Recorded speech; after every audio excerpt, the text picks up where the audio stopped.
Good afternoon, everyone. My name is Nick Mullins and I'm with Active Doctors Online, and I would like to welcome you to our April webinar.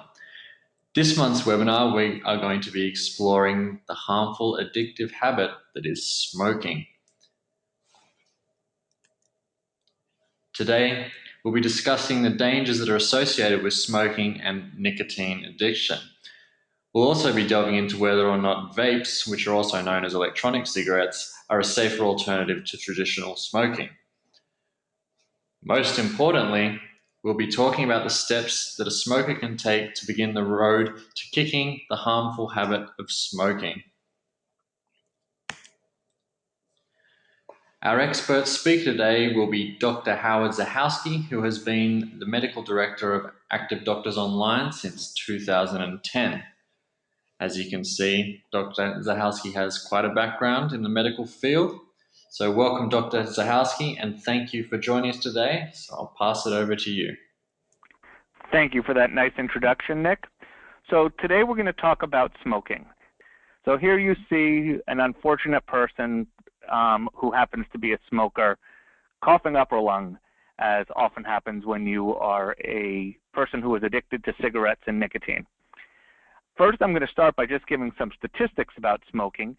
Currently, or according to 2013 statistics released by the CDC, 18% of Americans are active smokers.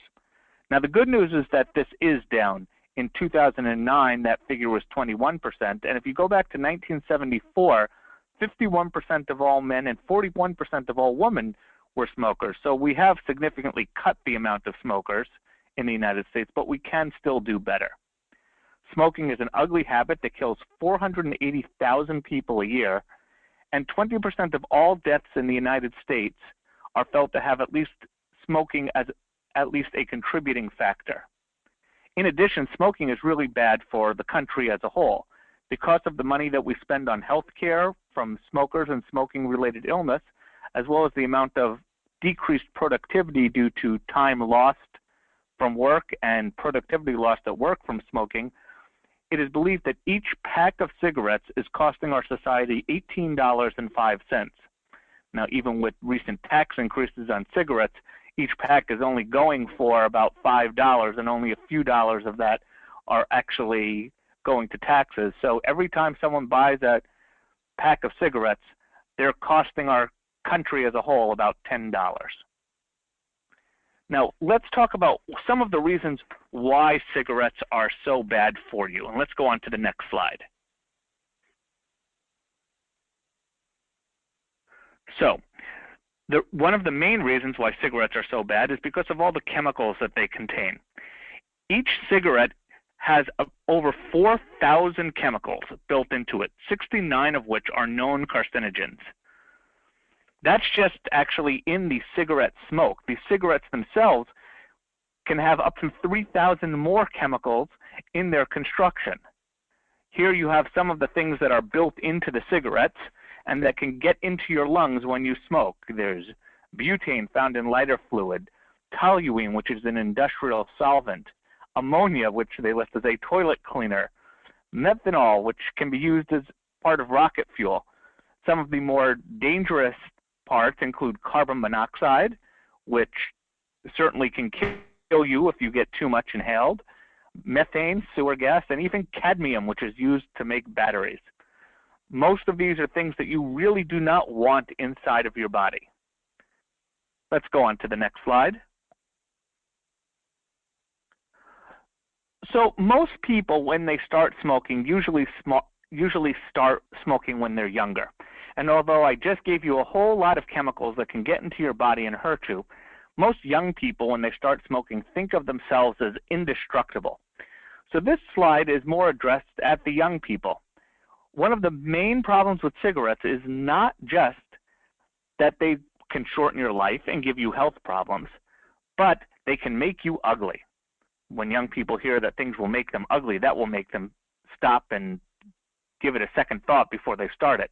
Here are some of the problems in terms of just appearance that can happen from smoking. You see smelly hair, you end up with more coughs and colds, you can have blindness, your fingers get stained, Your skin can be dry, discolored, and wrinkled. You can become infertile or impotent. That's usually a good one to talk to the young men about. Your breath will be ugly. Your teeth will be ugly. So I like to focus on some of these things, particularly when talking to younger people about the harm of smoking. It's not just a health issue, it's also an appearance issue as well. Let's go on to the next slide. So this is something that I hope if you're watching this webinar, you go back, you find this slide and you print it out and you can show it to some teens in your life who may be thinking about smoking or who may even be early smokers. These are facts particularly aimed at teens that are some of the harms of smoking. First one, you can see girls who smoke are more likely to get facial hair. Teens who smoke are more likely to have acne breakouts, and their acne can last longer.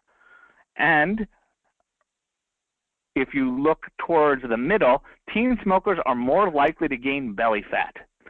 So I don't know too many teens who want to be fat, acne-covered woman with facial hair on them. So hopefully if you see this, if you post it where young people can see it, these are some of the good non-medical reasons to avoid smoking. You also can see some additional facts on here. Smokers are 2 times more likely than non-smokers to lose their teeth. And then there's also, of course, the health-related issues. Smokers' bones can take longer to heal, and smoking has been obviously linked to chronic lung disease such as emphysema. Let's go on to the next slide. So here you have my token shock value slide. You can see the healthy lung on the left and the tar-filled lung of a smoker on the right, obviously much different. This is the smoking equivalent of this is your brain on drugs. Well, this is your lung on cigarettes.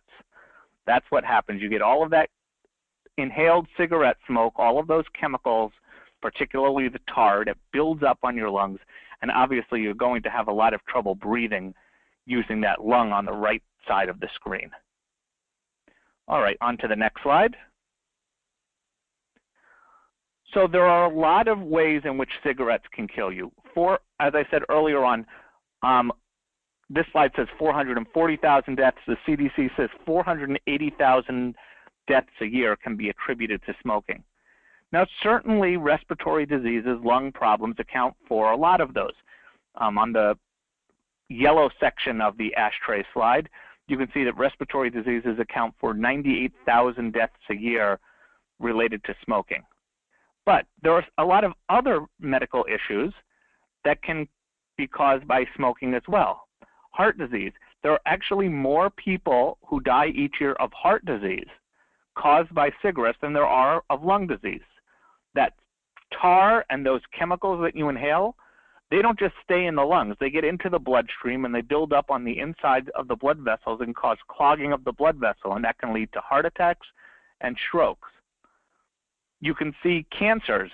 The biggest piece of the pie here is the blue section. There are several cancers that have been definitively linked to cigarettes. People who smoke are more likely to get cancer.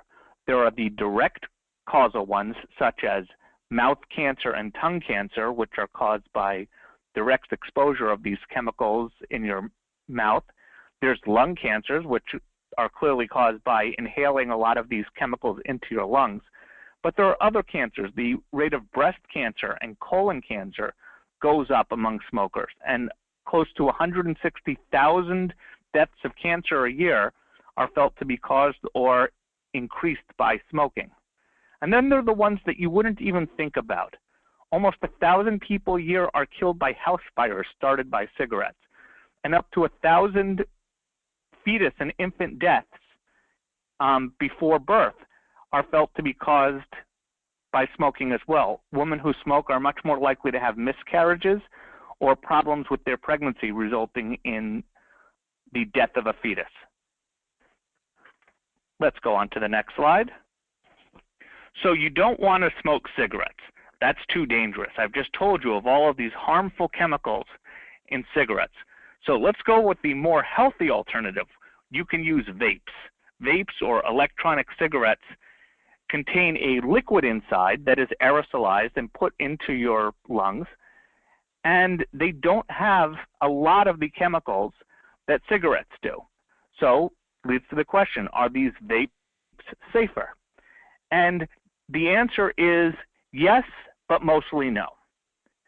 Now, they do have less carcinogens. I can't argue with that. They do have less carcinogens, but they still have several chemicals in them that you don't really want to inhale into your body.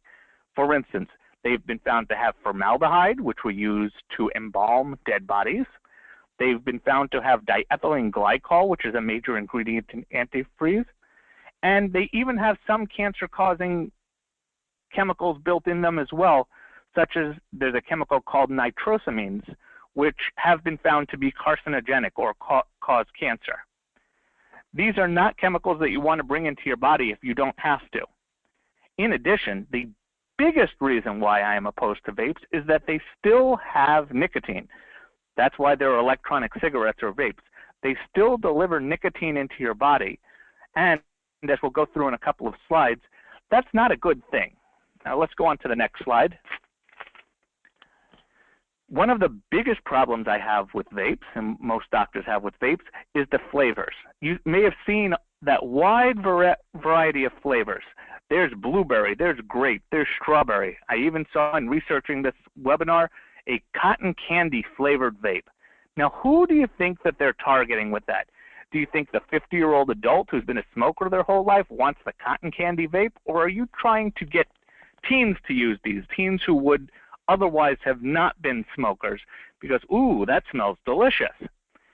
And then what you've done is you've given nicotine to the kids and made them nicotine addicts. Nicotine is an addictive drug, and so far, vapes are unregulated because of the way that they're delivering their nicotine product. The laws have been slow to keep up, and while there are laws pending in many states, there is very little regulation of vapes. So you're causing younger and younger children attracted to the flavors to become nicotine addicts, and as a result, you are endangering getting them either addicted to vapes for life, getting them stuck on cigarettes maybe because they go on to smoke cigarettes instead of vapes when there may not be a vape available, and they still risk putting many chemicals into their body. Let's go on to the next slide. So I've talked a bunch about how nicotine is not good for you. What are the actual problems associated with nicotine, and why do we want to avoid nicotine? Here are some of them here. Number one, they increase the risk of blood clots in your body. Number two, they can raise your blood pressure and your heart rate. They even have effects on your brain. The upper right side of the slide, you can see that they can cause lightheadedness, headaches, sleep disturbances, irritability, and dizziness. And, as I said previously, vapes can lead back to smoking.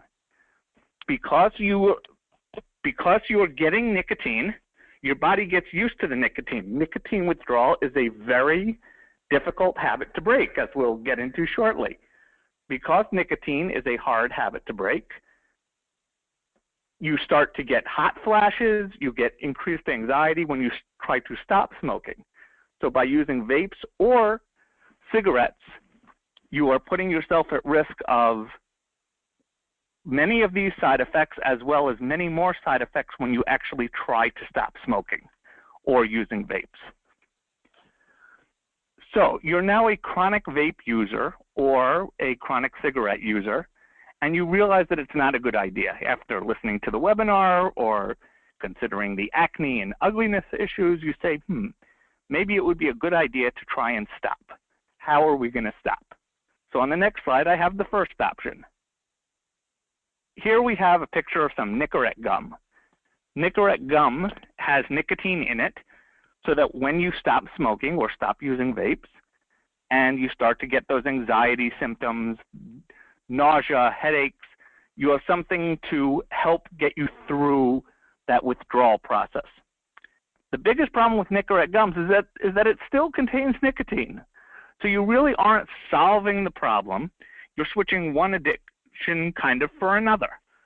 And while a small percentage of people who use Nicorette gum are able to taper down their gum use and eventually stop, most people end up going back to cigarettes because you've never really broken the cigarette smoking nicotine habit.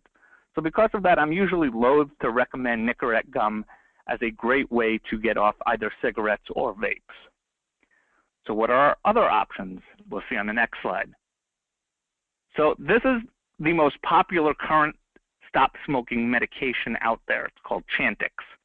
There's another one which is called Zyban or Wellbutrin. They are medicines that go straight to your brain and can help you beat the nicotine habit. The way they work is you take them for about 2 weeks before you try to stop smoking, and they build up in your brain. They actually go to the part of your brain that desires nicotine when you're addicted to nicotine and blocks that so that when you stop smoking, you don't go into nicotine withdrawal at all. When you take these medications and then you stop smoking, you should theoretically be able to stop smoking without any of the side effects associated with stopping the nicotine. And about 70% of people who use Chantix or Zyban are able to stop smoking by the time they're done with their course of medication, which usually lasts for about 3 months. The problems associated with these medicines is that they do have some of their own side effects. Both of these medicines can be stimulatory, which means they can make you a little shaky, a little tremulous, make it a little bit hard to sleep. And the medicines have to be taken twice a day, so we usually recommend that you take the evening dose between 2 and 4 in the afternoon so it doesn't make it hard for you to go to sleep, but you still get the control of the nicotine addiction. The other problem is that even though about 70% of people are able to quit smoking after 3 months of these medications, about half of those end up going back to smoking within a year. Why would that be? Why would you be able to break the nicotine habit, stay off of cigarettes for about 3 months, and then go back? And the answer is on the next slide. There's more to breaking the habit than nicotine. I have a 2-year-old right now, so I can tell you that one of the hardest things you have to do as a parent is get rid of the pacifier or binky. And that has nothing to do with nicotine. It's because once a baby gets used to having that thing in their mouth, it's very hard to get rid of it. And the same thing goes for cigarettes and vapes. The nicotine is only half the battle. There are habits that form, even in teens and adults, that are very, very difficult to break. A lot of people, every time they have their morning cup of coffee, they have a cigarette. Or every time every day after work, they go to the bar and they have a beer and they have a cigarette. Or they carpool with some buddies to work, and every time they get into the car, they have a cigarette. Most people who smoke have certain times of the day and certain things that they just associate with smoking. And in order to be a successful ex-smoker, you have to break these. So, for instance, if you're someone who smokes every day when you get in the car to drive to work, for the next couple of months, you're taking the bus. If every day you have a cup of coffee before you go to work and you have a cigarette with it, I want you to go to Starbucks and have your cup of coffee in the Starbucks instead, where you can't smoke. Because unless you break the habits that go along with smoking, you will never successfully break the smoking habit. All right, let's go on to the next slide. So you've completed a course of Zyban or Chantix, and you've become an ex-smoker. Lots of good things can happen as an ex-smoker.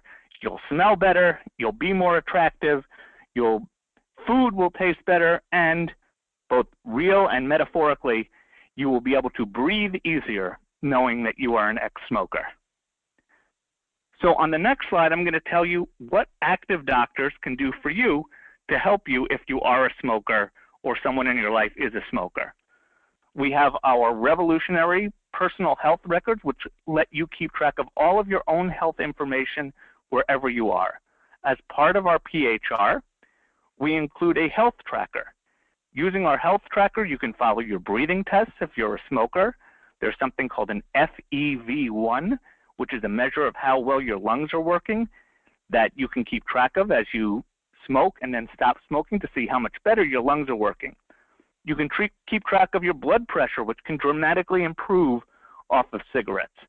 You can keep track even of how much you are smoking so that you can look and be proud of yourself as you cut down. In addition, we have our online second medical opinion. So if you do have a smoking-related illness or just need to talk to someone about better options to quit smoking, you can get one of our online second medical opinions where we can put you in touch with one of our top specialists from around the nation and around the world who can help give you advice based on the information in your personal health records. And finally, if your doctor participates with Active Doctors, you can use our e-consultation feature, which can let you have conversations with your doctor through our video chat system, which can be very useful in helping to get you through the difficult times associated with stop smoking. So with that, I'm going to pass it back over to Nick to tell you a little bit more about how Active Doctors Online can work with you. Well, thank you, Dr. Zahowski, for that very informative presentation. That was definitely a lot of valuable information in there, I would say. So, at Active Doctors Online, our vision is to educate, engage, and empower our members to take control of their health destiny, which can, save some time, money, and it can even save lives. So with that, we hope that you've enjoyed today's presentation. Hopefully you got something out of it. And we invite you to start a 30 free-day trial over at Active Doctors Online. You can do that by going to our homepage, scrolling down to the bottom, and clicking the Get Started button. If you want some more information on our platform or any of our services, you're invited to contact either Dr. Zahowski or myself directly using the emails that you can see on the screen right now. Also, don't forget to follow us on all the social media channels. We're here to answer your questions or any concerns you may have, or just to say hello. We'd love to hear from you. So with that, I'd like to thank you for joining us on our webinar today, and we look forward to seeing you next time. Thanks.